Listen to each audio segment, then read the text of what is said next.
MP सरकार में सिंधिया समर्थक मंत्रियों के कटे नाम, list final. CM Mohan Yadav की हाईकमान के साथ मीटिंग में तय हुए कैबिनेट मंत्रियों के नाम। लिस्ट में अधिकांश नए नाम, पुराने मंत्रियों का कटेगा पत्ता।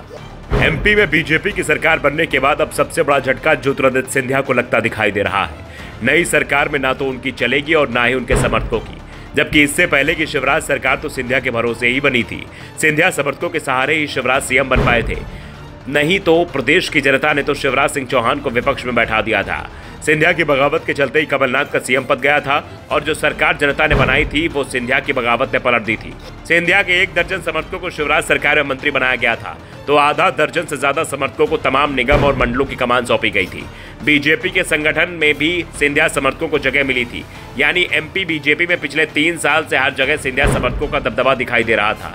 लेकिन इस बार सिंधिया समर्थकों का यह दबदबा गायब होने वाला है। डॉक्टर मोहन की सरकार में अब सिंधिया समर्थक नहीं दिखाई देंगे। शिवराज सरकार में जहां 1 दर्जन सिंधिया समर्थक मंत्री बनाए गए थे, वहीं मोहन सरकार में इनकी संख्या 1 या 2 तक सीमित हो सकती है, जबकि सिंधिया अपने आधा दर्जन समर्थकों को मंत्री बनाने पर जोर दे रहे हैं। लेकिन उनकी चिंता की सबसे बड़ी बात यह है कि इस बार जहां से भी सिंधिया समर्थक चुनाव जीते हैं, उसी जिले से बीजेपी के पुराने दिग्गज नेता भी चुनाव जीत कर आ गए हैं। ऐसे में सिंधिया समर्थकों को किनारे लगाने की तैयारी हो रही है। ग्वालियर से सिंधिया प्रद्युम्न सिंह तोमर को मंत्री बनवाना चाहते हैं, जबकि यहां से संघ की पसंद नारायण सिंह कुशवाहा हैं। इंदौर से सिंधिया तुलसी सिलावट को फिर से मंत्री बनवाने का दबाव बना रहे हैं, लेकिन यहां पर कैलाश विजयवर्गीय, रमेश मेंदला, ऊषा ठाकुर में से किन्हीं 2 के मंत्री बनने के चांस ज्यादा दिखाई दे रहे हैं। ऐसा ही सागर जिले को लेकर है। शिवराज सरकार में यहां से 3 मंत्री बने थे, लेकिन मोहन सरकार में यहां से 1 ही मंत्री बनने की उम्मीद है। गोपाल भार्गव को प्रोटेम स्पीकर बना दिया गया है। वो 9 बार का विधायक है और मंत्री पद के लिए उनका दावा सबसे मजबूत माना जा रहा है। भूपेंद्र सिंह भी मंत्री पद के लिए बड़े दावेदार हैं, जबकि सिंधिया गोविंद सिंह राजपूत को मंत्री बनवाने की कोशिश में है।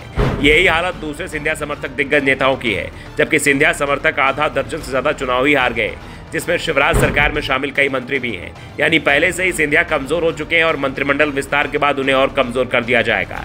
फिलहाल जो लिस्ट तय हुई है उसे लेकर दावा किया जा रहा है कि इसमें सिंधिया के सिर्फ 2 ही समर्थकों को लिया गया है। लोकसभा चुनाव के चलते बीजेपी हाईकमान सूची में जातिगत और क्षेत्रीय समीकरण का पूरा ध्यान रखना चाहती है, जबकि इससे पहले जो शिवराज सरकार थी उसमें ये दोनों ही समीकरण बिगड़े हुए थे, क्योंकि सरकार सिंधिया के सहारे बनी थी। इसलिए शिवराज मंत्रिमंडल में ग्वालियर चंबल संभाग के मंत्रियों की संख्या ज्यादा हो गई थी।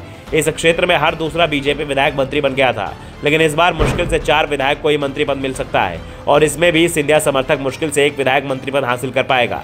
वैसे भी ग्वालियर चंबल संभाग को पहले ही विधानसभा अध्यक्ष का पद मिल रहा है। मुरैना जिले की दिमनी सीट से विधायक नरेंद्र तोमर को विधानसभा अध्यक्ष बनाया जा रहा है, जिन्हें पहले से ही सिंधिया विरोधी माना जाता है। अब तक तोमर और सिंधिया के आपसी टकराव खबरें आती रहती थी। सिंधिया के बीजेपी में शामिल होने के बाद जरूर इस पर ब्रेक लगा था, लेकिन अब नरेंद्र तोमर के विधानसभा अध्यक्ष बनने के बाद उनका प्रदेश की राजनीति में दबदबा बढ़ जाएगा। Bureau report, the Navdarpan news.